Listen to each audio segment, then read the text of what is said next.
Hello students. आज हम बात करेंगे नीट के बारे में। नीट एक ऐसा मुद्दा बन गया है जैसे कि कोई देश का सबसे बड़ा मेजर कुछ डिजास्टर हो गया है, इस तरह का माहौल बन चुका है नीट के रिगार्डिंग। पूरा सेंट मतलब लीडर ऑफ अपोजिशन या अपोजिशन पार्टी सेंटर के अगेंस्ट इस मुद्दे पे भी आ चुका है। पहला बार अपोजिशन का इस तरह से गवर्नमेंट पर अटैक हुआ है इस मामले में, पढ़ाई लिखाई के मामले में। तो सबसे पहले आज 11 जुलाई है और आज सुप्रीम कोर्ट का हियरिंग भी था। तो आज सबसे पहले बात कर लेते हैं कि क्या सब हुआ नीट के बारे में, क्या अपडेट हुआ, क्या बातचीत हुआ। तो लंच आवर के बाद जैसे ही हियरिंग स्टार्ट हुई तो सभी लोग नेक्स्ट डेट मांगने लगे, जैसा कि हमेशा होता है और बॉलीवुड मूवी में दिखाया भी जाता है कि तारीख पे तारीख मिलता रहता है। सेम एकदम वैसा ही हुआ कि नेक्स्ट डेट मांगने लगे। तो वो CY चंद्रचूड़ जो थे, उन्होंने बोला कि कल का रखें या फिर मंडे रखें, इस तरह से बातचीत होने लगी। बहुत लोग मंडे मंडे बोलने लगे। तो फिर NDA की तरफ से जो तुषार मेहता हैं, उन्होंने बोला कि मंडे और ट्यूसडे मैं एब्सेंट रहूँगा, मैं दिल्ली से बाहर रहूँगा। तो फिर उनका मुद्दा आ गया कि अब इसको और आगे ले जाया जाए। तो फिर फाइनली ये 18 जुलाई को ये शिफ्ट हो गया है। तो अभी तक का इसके बारे में कोई भी मतलब पुख्ता नहीं निकल पाया है कि क्या होने वाला है। हालांकि आज का ये हमारा टॉपिक था कि सेंटर क्यों नहीं चाहता है कि हम रीटेस्ट करें या फिर नीट जो है वो दोबारा हो। तो सबसे पहला हमारा पॉइंट नंबर 1 है कि NEET is not a cup conducting exam is not a cup of tea. मतलब क्या कि ये बहुत आसान नहीं है नीट को कंडक्ट करना। 24 लाख स्टूडेंट को वन डे एग्ज़ाम में पेन पेपर मोड में कंडक्ट करना बहुत मुश्किल है। इस बार ऐसा हुआ है कि इतना ज़्यादा मतलब ये मीडिया में आ गया और ये अवेयरनेस हो गया लोगों को कि नीट में बहुत ज़्यादा धांधली हो रही है। हालांकि ऐसा कोई भी एग्ज़ाम नहीं है पेन पेपर मोड में। जैसे कि आप देख लीजिए कि पिछले 2 बार से ऑनलाइन मोड में CUT UG हो रहा था, इस बार हाइब्रिड मोड किया गया। जैसे ही हाइब्रिड मोड किया गया तो फिर इरेगुलरिटीज़ दिखना शुरू हो गया पेन पेपर मोड वाले एग्ज़ाम में। तो बहुत मुश्किल होता है किसी भी हमारे जैसा इंफ्रास्ट्रक्चर है हमारे देश का, जैसा कि अभी पूरी तरह से तैयार नहीं हुआ है, तो पेन पेपर मोड करना बहुत मुश्किल है। एग्ज़ाम एक साथ एक सारे पूरे nation wide pan India exam कराना बहुत मुश्किल है। तो इसलिए पहला मुद्दा तो यही हो गया कि सेंटर चाहता नहीं कि फिर से वो दर्द झेले कि इस तरह के एग्ज़ाम को फिर से दोबारा करें। ठीक है, पहला ये हो गया। दूसरा क्या है हमारे पास कि गारंटी नहीं है। अगर फिर भी वो हिम्मत कर लेता है, मान लीजिए करता है कि चलिए हम फिर से हम मानते हैं कि हमसे गलती हो गई है और फिर हम रीटेस्ट कर सकते हैं। तो ऐसी क्या गारंटी है कि आपके पास कि आपके मतलब फिर से धांधली नहीं होगी। जैसे कि पेपर लीक का मामला आया, फिर एक ही सेंटर से 6 बच्चे को फुल मतलब आसपास बैठे हुए बच्चों को फुल में से फुल मार्क्स आया, 720 आउट ऑफ 720। और कहीं कहीं पेपर पहले ही आ गया था, फिर पेपर सॉल्वर, इस तरह के बहुत सारे केस हैं। तो ये भी डर है कि फिर से अगर हो गया तो फिर ये प्रोसेस तो कभी ख़त्म ही नहीं होने वाला है। और तीसरा मुद्दा ये है कि नीट अकाउंटेबिलिटी भी नहीं ले रहा है कि मतलब NTS की अकाउंटेबिलिटी भी नहीं ले रहा है कि हाँ गलती हो गई, हम कर सकते हैं, आगे हम ध्यान रखेंगे, जितने बच्चों को हुआ है हम वहाँ पे कैंसिल कर सकते हैं। इस तरह का कोई क्लेम नहीं करता है NTA मतलब सेंटर कि इस तरह की रेगुलेटरी हुई है। और लैक ऑफ सीरियसनेस बिल्कुल है हमारी टेस्टिंग एजेंसी में।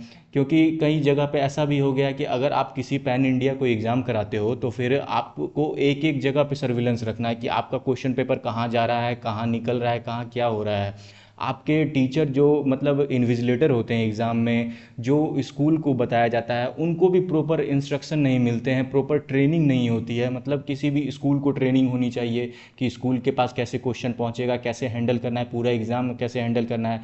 जो क्लास में इन्विजिलेटर होते हैं उनके पास पूरा मतलब इंस्ट्रक्शन ट्रेनिंग होना चाहिए। कैसे पेपर सेंटर से लेकर के हर स्टेट के पास जाएगा, ये सब पूरा मतलब कोई सीरियसनेस ही नहीं है। मतलब क्या बता सकते हैं, हर जगह कहाँ पेपर लीक हो जा रहा है कुछ पता ही नहीं चल रहा है। अब बिहार में जैसे EOU है एक मतलब एजेंसी थी जहाँ से जिनसे केस लेकर के CBI को वापस मिल गया है। CBI फिर भी यहाँ पे सेंटर आप जान ही रहे हैं किस तरह से मतलब इन्वेस्टिगेट कर रही है, अच्छे से कर रही है। तो EOU को जैसे कि बिहार में मिला था कि 64 क्वेश्चन, कुछ जले हुए मतलब नोट्स मिले थे या फिर वो पेपर सब मिले थे, उसमें से 64 क्वेश्चन एकदम एग्जैक्ट ओरिजिनल पेपर से आए हैं।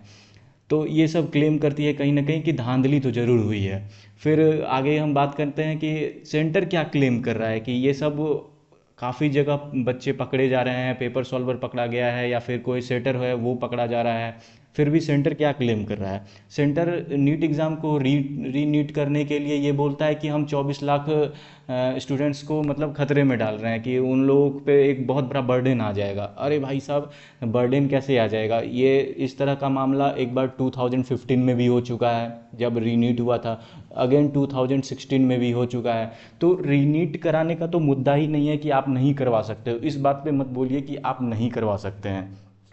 2015 में क्या हुआ था कि उस समय बहुत सारे बच्चे मतलब जो भी थे बच्चे ही बोल दूंगा, तो वो लोग शायद वो ब्लूटूथ यूज़ कर रहे थे, मतलब बहुत सारा डिवाइस यूज़ कर रहे थे, उनके बेसिस पे काफ़ी जगह पकड़ाया तो रीनीट कराना पड़ा। 16 में भी कुछ ऐसा हुआ था तो रीनीट होना पड़ा। तो इस तरह से ये सेंटर नहीं बोल सकता कि हम एग्ज़ाम नहीं कर सकते हैं, एग्ज़ाम कर सकते हैं, वो हुआ है और हो भी सकता है। फिर भी सेंटर नहीं चाहती है कि दोबारा एग्ज़ाम हो।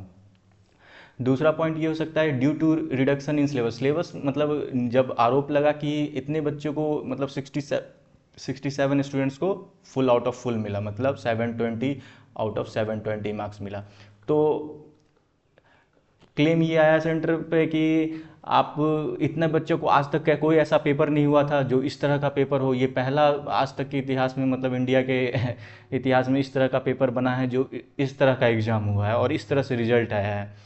तो सेंटर बोलता है कि ये क्या है, ये कोई धांधली वांधली नहीं है, ये क्या है, ये रिडक्शन इन सिलेबस की वजह से, क्योंकि हमने नीट का सिलेबस बहुत कम कर दिया है, इसलिए इस तरह से बच्चे आए हैं। और फिर क्या बोल रहा है नीट, एनटीए मास मास माल प्रैक्टिस नहीं हुआ है, मतलब क्या कि को हुआ है, हम मानते हैं कि तो कहीं कहीं इरेगुलरिटीज़ हुई है, पर ऐसे मास लेवल पे नहीं हुआ है कि हम पूरे एग्ज़ाम को ही मतलब इंटायर एग्ज़ाम को हम फिर से निरस्त करके फिर से अगेन कंडक्ट करें। तो इस तरह का कोई नहीं हुआ है। और सुप्रीम कोर्ट भी यही बोला है कि हम पूरा एग्ज़ाम को, इंटायर एग्ज़ाम को हम कैंसिल नहीं करना ठीक नहीं होगा, जब तक कि इंटायर एग्ज़ाम को कैंसिल हम तब करेंगे जब हमारे पास कोई ऑप्शन नहीं बचेगा। हालांकि सुप्रीम कोर्ट भी मतलब कहीं ना कहीं से ये अंदेशा मिल रहा है कि वो भी नीट दोबारा कराने के मूड में नहीं है। हालांकि ये देखेंगे कि क्या होता है आगे, पर अभी तक के हिसाब से तो यही चल रहा है। सुप्रीम कोर्ट में ये खुद बोला गया है कि पूरा एग्ज़ाम हम कोशिश करेंगे कि जो जो गलतियां हुई हैं, मतलब छोटे छोटे गलतियां हुए हैं उनको हम इरेडिकेट करें। मतलब इरेडिकेट मतलब क्या करें कि जैसे जैसे जहाँ जहाँ पे हमको गलतियां पता चल रही है कि यहाँ पे कुछ सेट हुए हैं कुछ, तो इनका एग्ज़ाम फिर से एग्ज़ाम कर लें। कुछ यहाँ के कुछ सेंटर्स पे डाउट लग रहा है तो उनको उनको मतलब इंटायर एग्ज़ाम कैंसिल नहीं करके हम इस तरह से कुछ कुछ कर सकते हैं ताकि पूरे एग्ज़ाम को हम ना करना पड़े।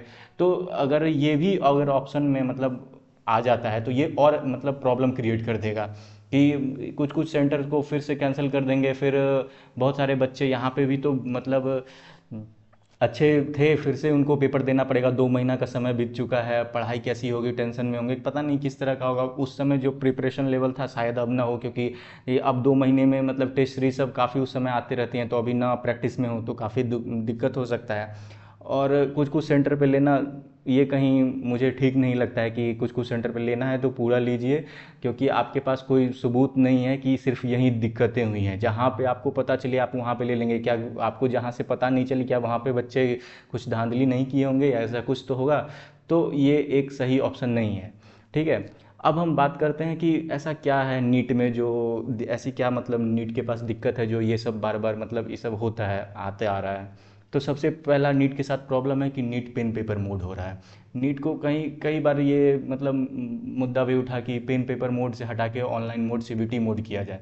ये मेरे ख्याल से तो बहुत ज़रूरी है कि सीबीटी मोड आना चाहिए, क्योंकि पेन पेपर मोड में हम लोग के पास हमारे देश में इतना इंफ्रास्ट्रक्चर नहीं है कि हम हर जगह सर्विलांस रखें अपना, कौन सा पेपर कहाँ जा रहा है, कहाँ पे क्या हो रहा है, उसको पूरा गाइड कर सकें और हम प्रॉपर पेन पेपर मोड में एग्ज़ाम पैन इंडिया करवा सकें। तो कई बच्चे ये भी बोलते हैं कि पेन पेपर मोड मतलब बहुत मतलब हमारे लिए सही है, हमारे पास ये नहीं है। मतलब क्या होता है, हवाला दिया जाता है। पार्लियामेंट में भी एक बार डिस्कशन हो चुका है कि पेन पेपर मोड को नहीं हटाया जाए, क्योंकि बच्चे ऐसे हैं गरीब, रिमोट एरिया के गरीब बच्चे हैं जो अफोर्ड नहीं कर सकते हैं कंप्यूटर पे टेस्ट देना।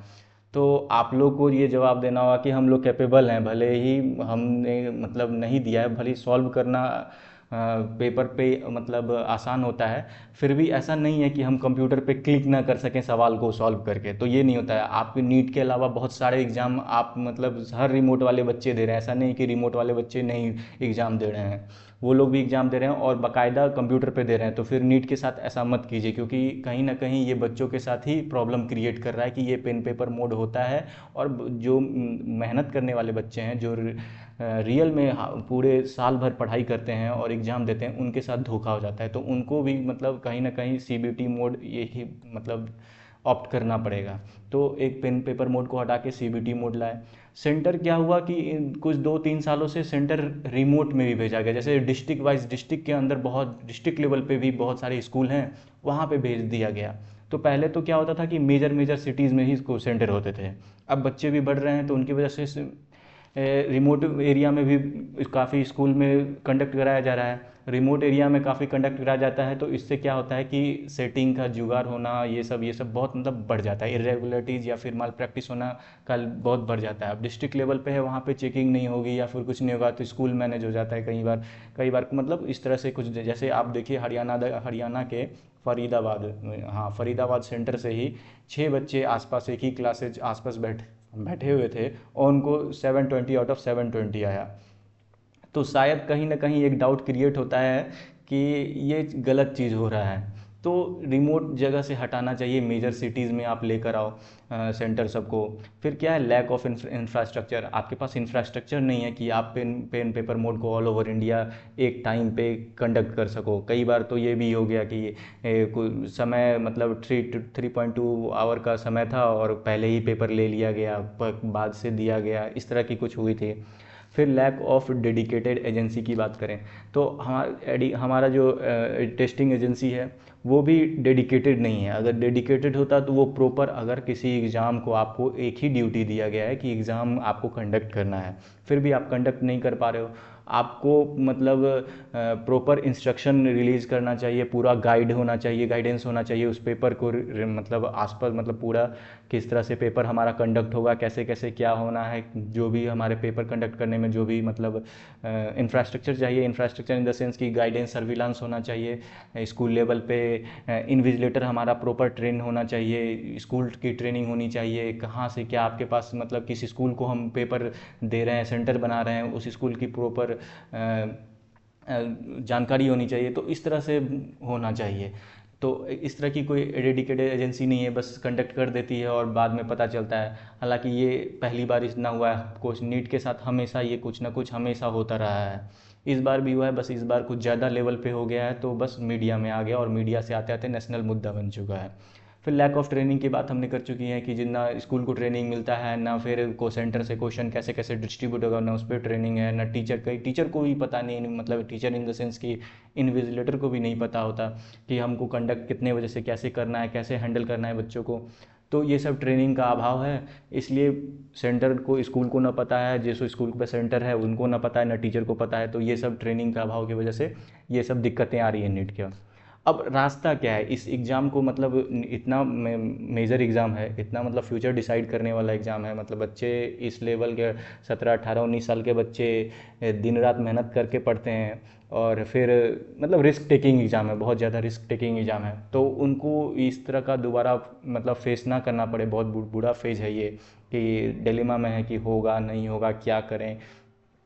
मतलब टेस्ट लगाएं फिर से कि रीनेट हो जाएगा तो उसमें हो जाए, या फिर से स्टार्ट करें मतलब अगले साल को टारगेट करके फिर से अपने आप को फ्रेश अप करें, जितना भी पढ़ाई किए हैं।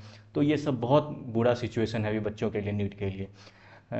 लेकिन नीट एनटीए को इस बात की किसी भी चिंता नहीं है। वही मैंने बताया कि अकाउंटेबिलिटी बिल्कुल नीट के पास नहीं है। नीट को खास फर्क नहीं पड़ रहा है कि कितने बच्चों का करियर इस पे दाव पे लगा है, क्या होने वाला है क्या नहीं होने वाला है। तो ये अकाउंटेबिलिटी थोड़ी भी नहीं है नीट के, न तो सीरियसनेस है उनके पास। तो हम के पास बात कर रहे थे कि कैसे हम इस चीज़ को टैकल कर सकते हैं। तो सबसे पहले पेन पेपर मोड को ख़त्म कर दिए। हाँ, ये बिल्कुल ज़रूरी है। आप माने चाहे नहीं माने, ऑनलाइन जो मोड है, सीबीटी मोड, वो काफ़ी सही है और काफ़ी धांधली को रोक सकता है, काफ़ी माल प्रैक्टिसेस को ख़त्म कर सकता है। तो ये एक सीबीटी मोड है जो काफ़ी एग्ज़ाम हो मतलब देश में हो ही रहे हैं। एसएससी का एग्ज़ाम हो गया, जेईई का एग्ज़ाम हो गया। क्या जेईई में बढ़ने बढ़ने मतलब एक जेईई का एग्ज़ाम देने वाले बच्चे वो गरीब होते हैं, उनके पास कंप्यूटर का एक्सेस नहीं होता है तो वो नहीं देते हैं क्या? ऐसा कोई बात नहीं है। नीट ही के साथ ऐसा क्यों मुद्दा रेज किया जाता है? तो ये गलत है। और अकाउंटेबल टेस्टिंग एजेंसी होनी चाहिए जो जिम्मेदारी से प्रॉपर गाइडेंस के साथ करवा सके कि अगर गलती हुई है तो हाँ एक्सेप्ट करे कि हो गई है, आगे से नहीं होगा। बच्चों के लाइफ के सीरियसनेस, क्योंकि हमारा देखिए, कोई भी एक गलत बंदा जो कि गलत तरीके से मेडिकल कॉलेज में आ भी जाता है तो वो आगे चल के वो मेहनत नहीं कर पाएगा, क्योंकि उसकी हैबिट में नहीं है, और वो गलत डॉक्टर बन जाएगा। फिर वो क्या क्या करेगा आप अंदाज़ा लगा सकते हो। तो ये एग्ज़ाम बहुत मतलब छोटा मोटा एग्ज़ाम नहीं है कि आप थोड़े से मतलब रेकलेस हो जाएंगे या फिर ध्यान नहीं देंगे तो कोई बात नहीं होगा। मेजर एग्ज़ाम है, इसको ध्यान देना पड़ेगा, अकाउंटेबल होना पड़ेगा। तो इस चीज़ पे होना ज़रूरी है। प्रॉपर विजिलेंस होनी चाहिए, कि प्रॉपर देख रेख होनी चाहिए कि मतलब आप कैसे एग्ज़ाम कंडक्ट कर रहे हो। ऐसा नहीं है कि मतलब एग्ज़ाम को एक साथ पांच पांच चीज़ में उलझे पड़े हो कि ये भी कंडक्ट करेंगे, ये भी कर लेंगे, वो भी कर लेंगे, और मतलब पूरा तहस नहस कर दिए एग्ज़ाम का। तो इस तरह का बिल्कुल भी नहीं होना चाहिए। आपके पास प्रॉपर इंफ्रास्ट्रक्चर डेवलप कीजिए। काफ़ी हमारे पास धीरे धीरे हमारा ऑनलाइन तो और दिन दिन प्रतिदिन बढ़ते ही जा रहा है, बढ़ते ही जा रहा है इंफ्रास्ट्रक्चर ऑनलाइन से रिगार्डिंग। सारे एग्ज़ाम अब क्या हो रहा है, ऑनलाइन पे शिफ्ट हो रहा है। आप देखेंगे अपने आसपास सारे एग्ज़ाम ऑनलाइन पे शिफ्ट हो रहे हैं। कुछ कुछ पेपर ही बच गए हैं जो पेन पेपर मोड पे हैं, और जो बच गए हैं वो काफ़ी मतलब सावधानी से कंडक्ट करते हैं और ये होते हैं। तो इस चीज़ को ध्यान में रखते हुए प्रॉपर सावधानी से पेपर कराना बहुत ज़रूरी हो गया है। तो ये हमारे कुछ कुछ आज के मुद्दे थे, हमने बात कर लिया है इन सब पे। तो अगला हियरिंग आपको मैं बता दूं, अगला हियरिंग हमारे पास है जुलाई 18 को। ये देखते हैं यहाँ पे फिर हमें अगला तारीख मिलता है या फिर यहाँ पे हमारा कंक्लूड हो जाता है, हमारा जो मैटर है कंक्लूड हो जाए, चाहे होना हो चाहे नहीं होना हो, कंक्लूड हो जाए बेहतर है। क्योंकि उसके बाद हमें ये तो पता चल जाए, श्योरिटी तो हो जाएगी कि आगे का हम कैसे प्लान कर सकते हैं। आगे का अगर रीनीट होएगा तो हम किस तरह से प्लान करेंगे, क्या डेट आएगी, कैसे हम टेस्ट सीरीज अपने आप को फिर से वो फ्रेशअप कर सकें बहुत जल्दी। या फिर अगर फिर नहीं भी होता है रीनीट, जैसा कि हमको भी लग रहा है कि रीनीट नहीं होने वाला है, ऐसा बस अंदर का ख्याल है। तो अगर नहीं हो तो और बेहतर है, मतलब बेहतर है कि हम आगे एक साल को लेकर के फिर से वो करें। बट ये सेंटर को तो ध्यान देना ही पड़ेगा इन सब बातों पर, क्योंकि बच्चों के साथ, बच्चों के फ्यूचर के साथ खिलवाड़ नहीं करना चाहिए। सीरियस बच्चे हैं, और कुछ बच्चों ऐसे भी हैं जो फिर गलत तरीके से कॉलेज में एंट्री ले लेते हैं या फिर इस तरह से कोर्स अफोर्ड कर लेते हैं। तो बिल्कुल नहीं करना चाहिए, और सेंटर को इस बात का ध्यान रखना चाहिए। तो आज के हमारे आपके साथ यही सब डिस्कस करना था। चलिए, जानकारी सही लगा होगा, आपको संतुष्टि मिली होगी, तो फिर इसको शेयर करना, बस और कुछ भी नहीं बोलूँगा। चलिए मिलते हैं फिर किसी नेक्स्ट वीडियो में, और आगे भी मैं जुलाई 18 को भी मैं आपसे बात करने के लिए आऊँगा ही, और उस दिन बात करूँगा कि क्या क्या हुआ है और क्या क्या अपडेट है इस बारे में। मैं पूरा इस मुद्दे को कवर कर रहा हूँ, देखता हूँ कि क्या क्या अपडेट आ रहा है। तो चलिए मिलते हैं नेक्स्ट वीडियो में, और आपसे डिस्कस करूँगा फिर क्या क्या नीट पे कुछ नया अपडेट आया है कि नहीं। तो थैंक्स बच्चों, बाय।